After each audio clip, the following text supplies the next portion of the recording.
Good morning. We caught it under the wire, 8 minutes, and it seems like we have audio.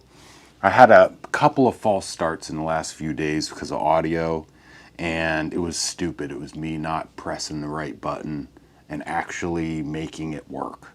And then yesterday, I was really disappointed with the sound quality.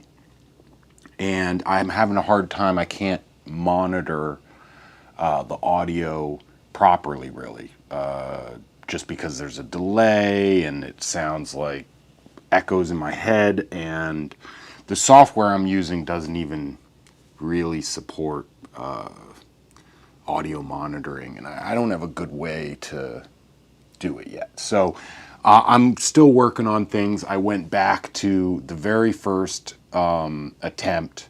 I'm running my sound in a certain way that gets it where it's going. Hopefully the quality is better. It's a little crunchy when I lean down and I'm working over the bottles. So please excuse the audio. This whole thing is a work in progress. So before it turns to noon, we're gonna have some morning coffee. I have gone into full coffee breakdown mode. Normally I have good beans, I grind them up, I make drip like a pour over style, and then when I get lazy, sometimes I have Nespresso, and then I drink all of that. And then I go to the bodega and I spend like $1.75 on coffee, which doesn't seem a lot compared to Starbucks, but you know, I did it. I switched to instant coffee, and I get a lot more coffees for my money. I feel stupid not just going to the grocery store and buying beans, but I'm such a crazy coffee person. I gotta have my coffee, even if it is instant, sweetened with a little stevia. Anyways, too much about my coffee habits. Let's get into it. We're gonna bring this perfume back. You have not seen this yet. I wish that this camera had some kind of products showcase mode. Crime and Punishment from the master, Ensar Oud. This guy's like my hero. This is one of my favorite perfumes. It has a lot of really good notes in it. I really love the way this thing smells. I love, it has a quality that blows my mind. And that is, it is so amped up on the musk. I mean, there's so many things going on in this. There's some fruity florals, there's oud, but that musk is on overdrive, and I just can't figure out how he does it. I need to experiment more with musk. I have a little bit of musk here that I made. Oh, where we go here? Let's see. Can we get this? Yes. This is my musk grain tincture. You can see it not very well. I have another bottle here.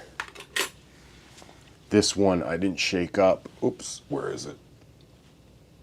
Boom. This is the pod, the grains and the pod. You can see I cut up little bits of the pod in there.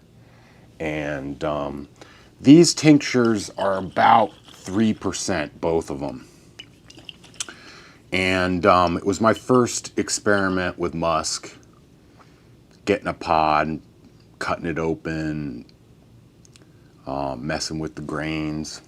Stinky stuff, but it's really good. And so this one, the one with the pod material in it, is definitely stinkier. And this other one that I have, the smaller bottle with just the grains in it, is far sweeter. It's really good. I've used quite a bit of this already. I love this. I love real musk. I'm not a big fan of the super clean white musks. And real musk is amazing.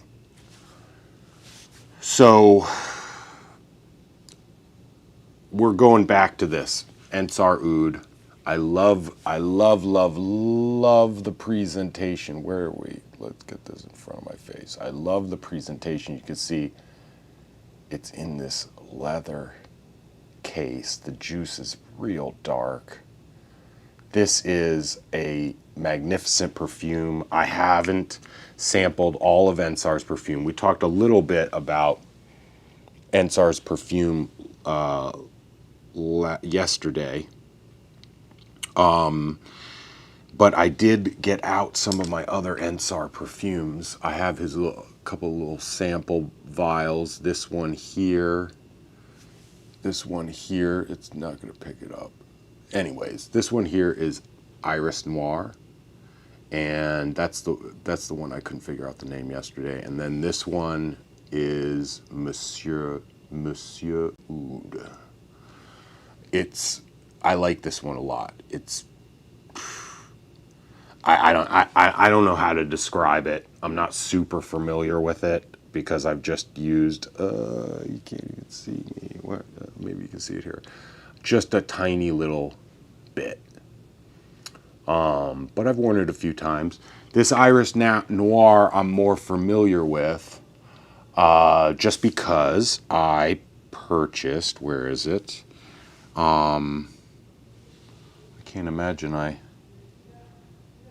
set it over here. Okay. I purchased the Attar because this is a fairly new perfume from Ensar. It has a beautiful color. It's great. It's also very, very musky. And the other Attar that I have on hand is called Sultan Musk Attar, and this is also very, very musky. So as much as I love Ensar for his ouds, dude knows musk. Dude knows musk as well as anybody. And I have mad respect for Ensar Oud. His products, whether it be oils, his oud productions, his botanicals, his parfum, he is amazing. So, can't say more, can't endorse Ensar any more than I already have. So let's get on to some perfume making. Gonna drop that picture in. I have a couple different ideas that we could do today. I was gonna do a stream last night, and I just tried to experiment with some stuff. I made that perfume we're making. I tried to make like a base that represented the culmination of our experiments. I really wanted to, it's another experiment too. I really wanted to get that fir balsam and the pine tar to work together. And the way I mean, this is not the end all be all. It's not a good concentration for me to really use it for much. I'm going to keep experimenting with it. This one has civet in it. I just used a little bit and it's amazing. But so I did other experiments because I have this perfume I've been wanting to make a batch of. This is like straight concentrate. I don't know if it's gonna, yeah, boom. So this is straight concentrate in a little tiny bottle. And it's not as concentrate as I would like, but it has a lot of my oud resin tincture. This is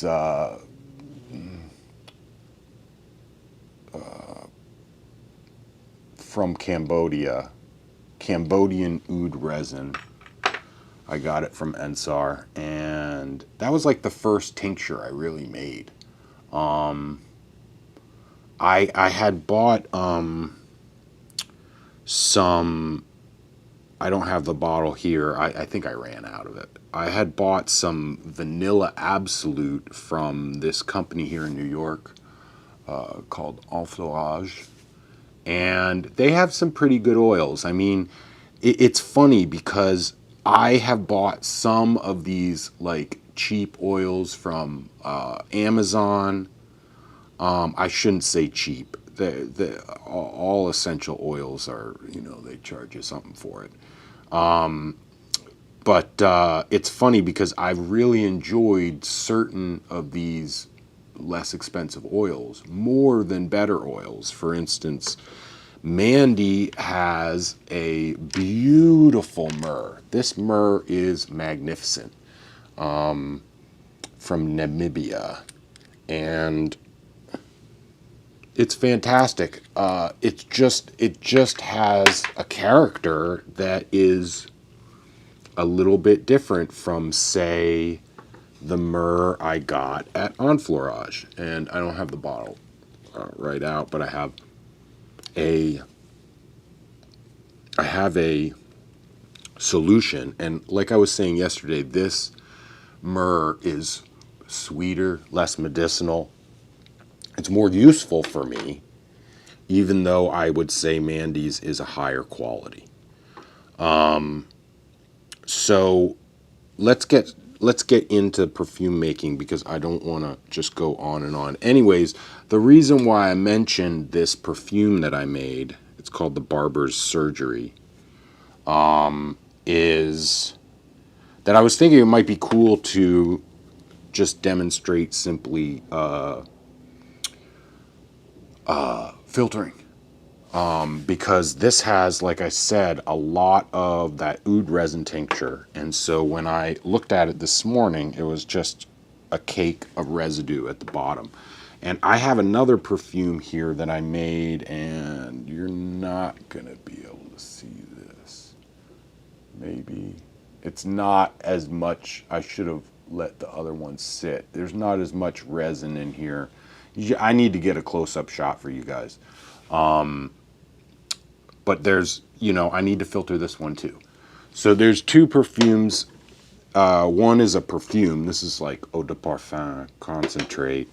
And this is obviously full strength minus, you know, a lot of alcohol from the oud resin tincture. Because oud resin is the primary ingredient in this fragrance.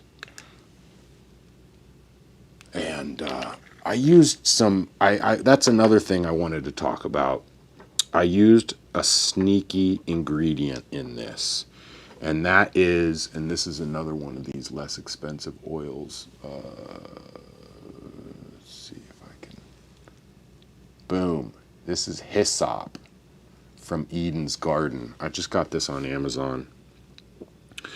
And hyssop is a sneaky ingredient. A lot of people don't mess with it. The story I received is that it varies so much in its content, in its chemical content from batch to batch, that it's hard to work with because you don't know which hyssop you're going to get. So I might buy a bigger bottle if it's available from this Eden's Garden, just to see if there's any difference between one hyssop and the next from the same company. But I really like the juice in this bottle. I really like this essential oil. It has, and I have had sort of a, I mean, you could call it a love-hate relationship with lavender. It's definitely turned towards the love, mostly because I found this Lavender Absolute from Mandy that's really soft and full. It still has all that real pungent,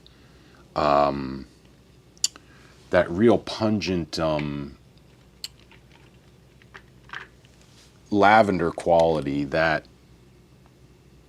comes a lot from linalool in the lavender. So anyways, I was messing with hyssop, and in this particular fragrance, I was thinking about redoing the florals in this fragrance. I did add a little bit of this Lavender Absolute, so I changed it up a little bit. And I think, you know, I changed this formula up a little bit because it had way too much Valspice, and it probably had enough lavender, but I just wanted to see if the Absolute worked in it. So I'm gonna keep going with this barber's surgery. So let's not dally. And unfortunately, I didn't prepare a pipette for getting started. I should just have the bottle ready to go before I start the stream. We're going to put 5 ml in a 10 ml bottle just to start off. And rather than continuing on the perfume we were working on, I think we might get back to it, because what I figured out was that it's a no-go without a Popinax. A Popinax is the jam. So I didn't get through exactly everything I was going to say about my sneaky ingredients, because I have a few of them out that I pulled out, and I just don't want the discussion to get too long. But hyssop is kind of cool. So let's move on to this project I wanted to get started today. I wanted to basically try to start working on a base, a creamy coconutty base. This is methylatone. I guess it comes 10% in dipropylene glycol. I think that's what it is. This is a Givaudan product I got from Perfumer's Apprentice. And I don't know, I guess we're going to just start off with a couple, 2 drops of methylatone 10%. Now I work in different ways. A lot of times when I'm being creative, I'll just start mixing ingredients, taking notes, measuring. I didn't actually bother looking at that. The thing about drops that's really good is that you can actually go back and measure it. So long as you have a good idea of what drops you used, you can get an accurate count. when you're working with solutions, it all depends on how the solution was made, exactly how much of the ingredient you're messing with. So unless you made the solution yourself and you know precisely how you made it, and you can calculate how much material is in a given drop of solution, solutions aren't really any better for composing. The only thing I like about solutions is it seems really fast. Some people swear off the dropper tops. I personally, I would never make solutions without dropper tops. You know, if I was gonna, I mean, I guess I would have maybe these little vials, but even these little vials, if the thing about dropper tops is that if you have an ingredient, a material that you're using a lot of, it doesn't matter that the alcohol is going to evaporate because you're going to use up that material before the concentration of the solution changes. So, you know, maybe if you have some ingredient that you haven't used in a while and it's more concentrate than you expect, but in the end, you are judging the strength, the relative strength and quantities of different ingredients against each other. So it's all about how it hits your nose and whether the accords lock. So anyways, we put 2 drops of methyl latone in here, and that's enough to get a vibe. It's really creamy and soft. We're going to put another 2 drops of isobutavan in here. I like isobutavan a lot. I told you that I use a ton of vanillin. That's 2 drops of isobutavan. I use a lot of vanillin, and oftentimes isobutavan is vanilla's partner. Now this one is really strong. Now I'm going to give it just 1 drop. This is the C18 aldehyde. I guess it's not really an aldehyde. I'm not enough of a chemist to know whether it is or not. I find all the marketing hilarious because when it comes to commercial perfume sales, it's all marketing. There's no truth there. You know, they talk about jasmine and there's no jasmine. They talk about oud and there's no oud. You know, you buy $100 bottle of juice and the contents are worth less than $1. So the same thing goes for materials. You know, this is like a generic material, but even this generic material has marketing built into the name. Coconut, aldehyde. There's nothing coconut except for the smell about it. There's nothing aldehyde as far as I understand. Like I said, I'm not a chemist. You know, but like half these bottles, at least the synthetic stuff, you know, like Cedramber is probably, you know, 4-isomethyl butyl something or rate.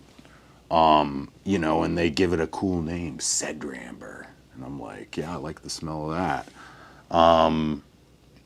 But I guess, you know, if, where's the one I had? I made a solution of this just the other day, and I was like, this is, like, I could never remember what the name was. I don't even think it's, I don't know where to find it, but I'll find it and I'll show it to you and I'll be like, you know, a bunch of numbers and chemistry degree names does not tell me that this smells like, you know, a bright juicy red apple or something like that. So we got 1 drop of the coconut aldehyde, 1 2 drops of methylatone, 2 drops of isobutane, and we should be getting a creamy coconut base going. Yeah, it's definitely coconutty. It's mellow.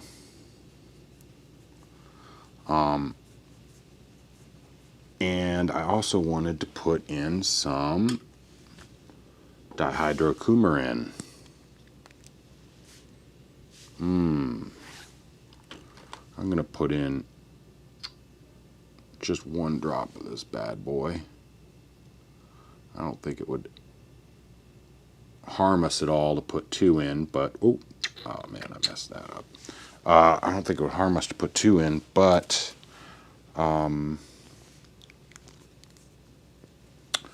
want to leave room for some other things. So here, this is another thing, ethyl cyclopentenolone.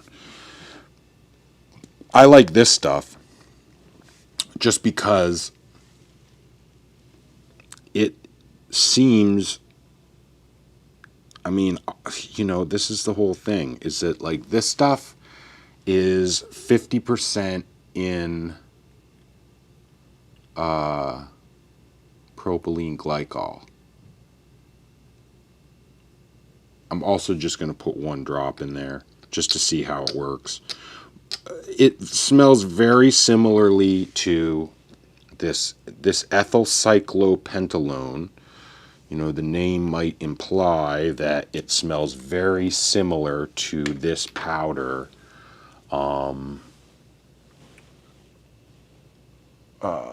Methyl cyclopentenolone. And this stuff is really like, you know, kind of a burnt caramel type smell, but it is super strong. I was messing with this other perfume that I have, and for some reason I made this perfume and it didn't smell right, and then I realized that I had never written down the quantity of methyl cyclopentenolone that I had originally used in this, so I made it without that. And then I had scaled up this this formula, and actually I didn't know how much, I had no idea how much to put in, and of course I, you know, pushed it and went too far by a fair bit. So with, I mean, I didn't mess it up, I didn't ruin it, and it might mellow out. And I do remember originally when I made this perfume, I was like, whoa, I went over the top on the burnt caramel smell. But, you know, if overdose is part of the game, you know? Overdose is part of the game. So we got to get this stirred up a bit more to smell what it's going to be like. So we have 1 of the coconut, 1 of the dihydrocoumarin, 1 of the ethyl cyclopentenolone. So we have 7 drops here in the base. And like I said before, I really like to work with these drop concept, just because it helps me to explore filler notes, really. I mean, there are a lot of really good materials that kind of, you know, interlock with your other materials. They kind of sit in the background, they support, you know, there's all kinds of different theories on how to do it. You can be somebody who has like percentages of this and that, and I want a certain percentage of top notes and a certain percentage of base notes. Or you can just be balanced and say, I want the same number of top notes as base notes, not number of varieties of material. I'm talking about quantities of material. But then you have to, you know, play with the relative strength. So for instance, yesterday we were making a perfume. I was using some solutions. My drops weren't really full strength drops. even in a relative scheme. So I felt like I had a little bit more room to add a couple drops of this and a couple drops of that, which I did post stream. And I think I have that perfume right here. I don't think I was too happy with it in the end. And that's why I started working on that base. I mean, it's lovely. It just wasn't the direction that I was trying to go for. So let's get this. This base is almost completed. Just trying to. I do like that though, because I think we put the Vera moss in there, and it's a different kind of oak moss hit. Anyways, this is actually smelling really good, and like weirdly it's smelling a little cinnamony. But I really like this now. Okay, so it doesn't matter whether I like it or not. We have 3 base notes to go. I could probably just go ahead and push us into the middle. That's not going to work.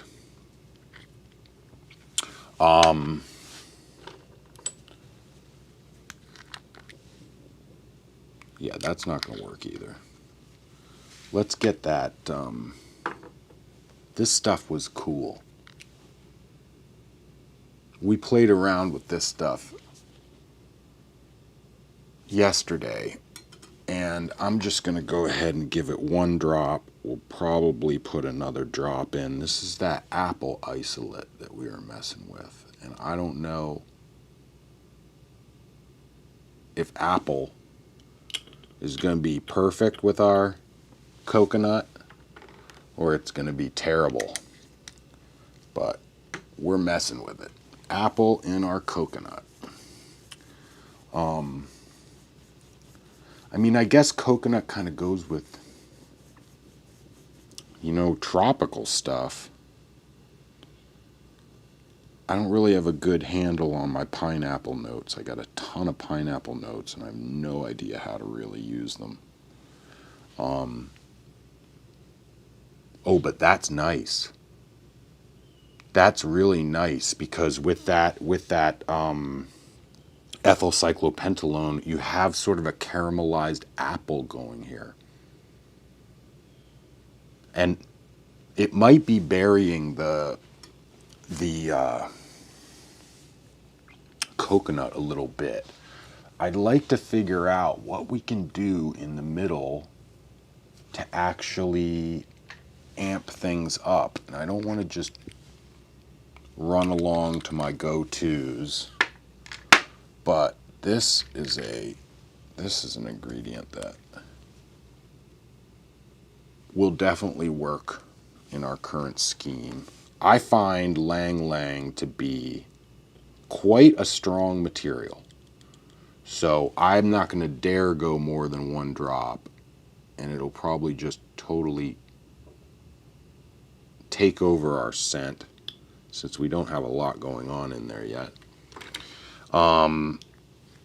But I doubt that we're going to need more than 1 drop of Lang. That's the Lang Lang Extra. And there's a couple different, I guess, grades of Lang Lang. I like the Extra more than the Nosy Bee. And I think the Nosy Bee is more expensive. So that suits me great. I love it when the less expensive one is my favorite. Now that just is blending in there really nicely. We may have to put another apple in there, like I said. I think that lavender is going to be the ticket with this. I mean, I tried to smell the rose, and I tried to smell tuberose, and I didn't really want to go green, so like, because for me geranium and magnolia, they go a little green. Now Lavender also can go green, but this is just so soft and full. I don't even have a drop in this one.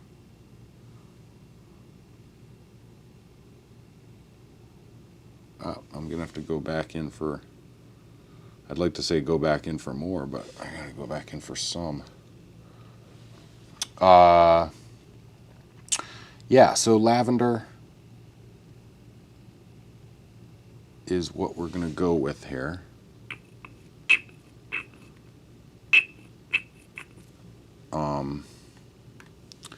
Yeah, the problem with working with raw materials is you get all this material stuck in your pipettes, and you know, unless you're washing out your pipettes to make sort of a discard perfume, that's all wasted material. So that is a lovely color. Let's just spray this. So we only have 1, 2, 3 drops. Oh my lord, the Lang and the lavender. Oh my lord. And that apple, that is really cool. Like actually really cool. I'm not just saying it because I'm on a live stream. I'm saying this is interesting.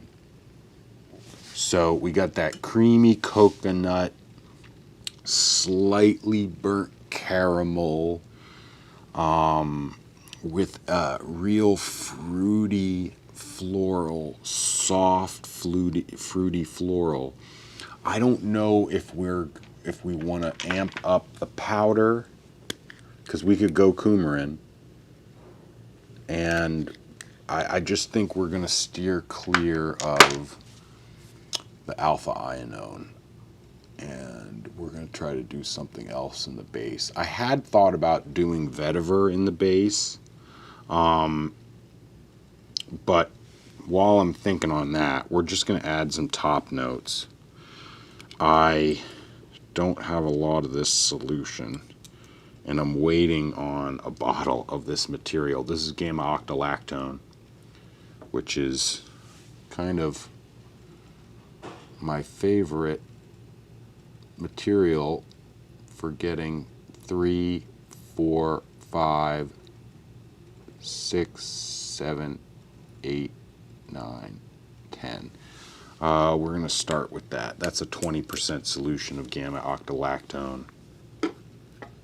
And I guess, like, when I give it, when I give it 10 drops of 20%, that's, to me, that's 2 drops of the real deal. So we'll call that 2 drops.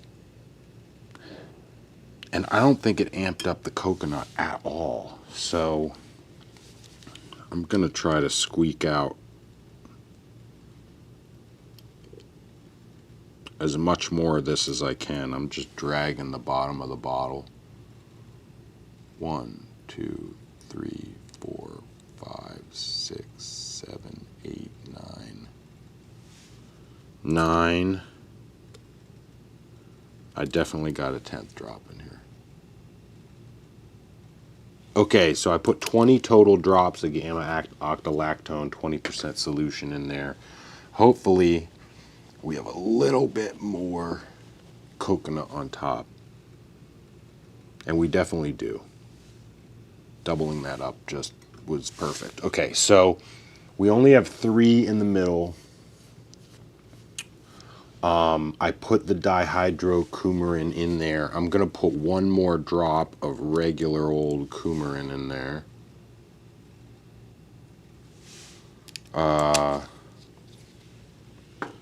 So we're up to 8 on the bottom, 3 in the middle.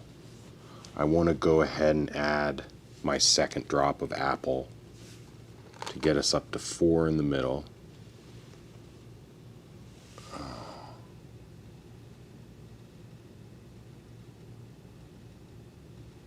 Oh,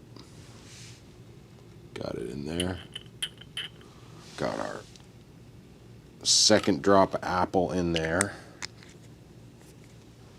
Okay.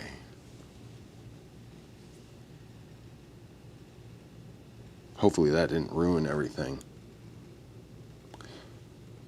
There's definitely way more apple in there.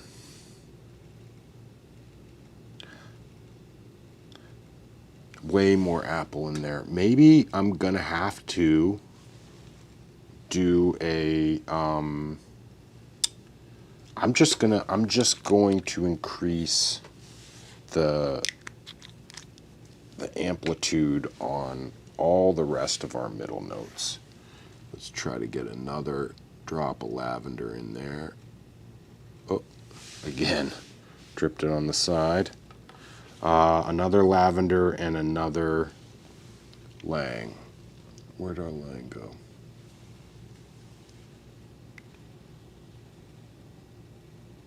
Okay, well, we'll find our lang in a second, because it should be right over here in that empty space. But I set it somewhere, and I don't know where I set it. Okay, so we'll get back to the lang. We now have 2 apple, 2 lavender. I'm going to go ahead and shake this up since we got all that lavender on the side of the bottle. And I'm going to keep looking for my lang. So, where could I put that? I think, oh, I dropped it here in the middle between the jasmine and the linalool. So I'm going to smell that before we put another drop of lang in there. And then we'll be up to 6 middle notes. 8. Oh man, that's nice. I think the lang is actually going to be great. Bump it up a notch. Just amplify everything.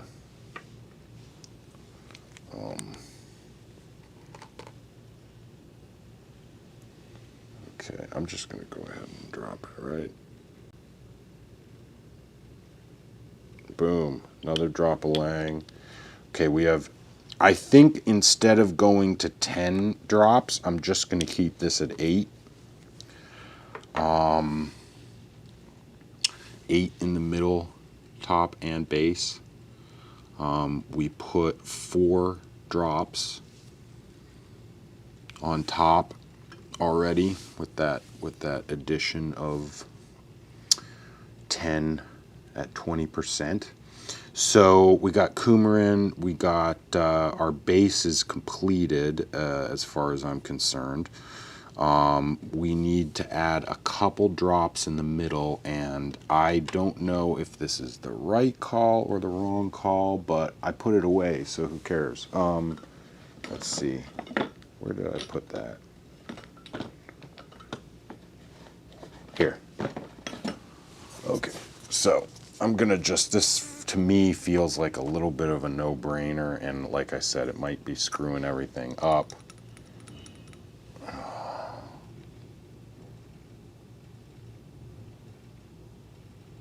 Okay. 2 drops of clear wood.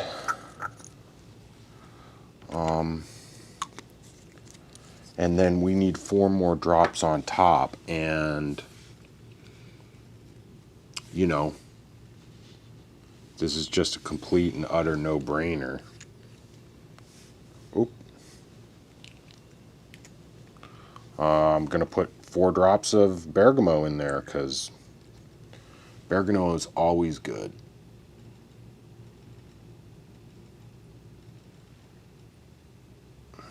Four drops of bergamot, and we have completed our little experiment. So maybe we'll talk more next time or in the future about those slippery, sneaky notes that I mentioned, of which hyssop is. This is such a pretty color. It's just a beautiful light green.